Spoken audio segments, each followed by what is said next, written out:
கொல்கத்தாவில் கொல்லப்பட்ட பெண் மருத்துவருக்கு நீதி கேட்டு நாளை நாடு முழுவதும் 24 மணி நேரத்திற்கு மருத்துவ சேவைகள் நிறுத்தப்படும் என இந்திய மருத்துவ கூட்டமைப்பு அறிவித்துள்ளது. மேற்கு வங்க மாநிலம் கொல்கத்தா நகரில் உள்ள ஆர்ஜிகர் மருத்துவக் கல்லூரி மருத்துவமனையில் பணியாற்றிய பயிற்சி பெண் மருத்துவர் ஒருவர் கடந்த 9ஆம் தேதி பாலியல் வன்கொடுமை செய்யப்பட்டு பின்னர் கொடூர கொலை செய்யப்பட்டார்.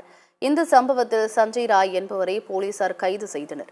இதனிடையே போலீசாரிடமிருந்து வழக்கு விசாரணை சிபிஐயிடம் ஒப்படைக்கப்பட்டு விசாரிக்கப்பட்டு வருகிறது. இந்த நிலையில் நாளை நாடு தழுவிய மருத்துவ சேவைகளை வாபஸ் பெறுவதற்கான அறிவிப்பை இந்திய மருத்துவ கூட்டமைப்பு வெளியிட்டுள்ளது.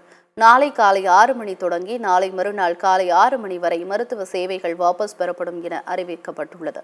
இந்த 24 மணி நேரத்தில் வழக்கம் போல் நடைபெறும் வெளிநோயாளிகள் பிரிவு மற்றும் அறுவை சிகிச்சைகள் ஆகியன நடைபெறாது. எனினும் பிற அத்தியாவசிய சேவைகள் மேற்கொள்ளப்படும் என அறிக்கையில் தெரிவிக்கப்பட்டுள்ளது. மருத்துவர்களின் நியாயம் வாய்ந்த காரணங்களுக்கான தேசத்தின் இரக்கம் எங்களுக்கு தேவையாக இருக்கிறது என்றும் அந்த அறிக்கையில் தெரிவிக்கப்பட்டுள்ளது.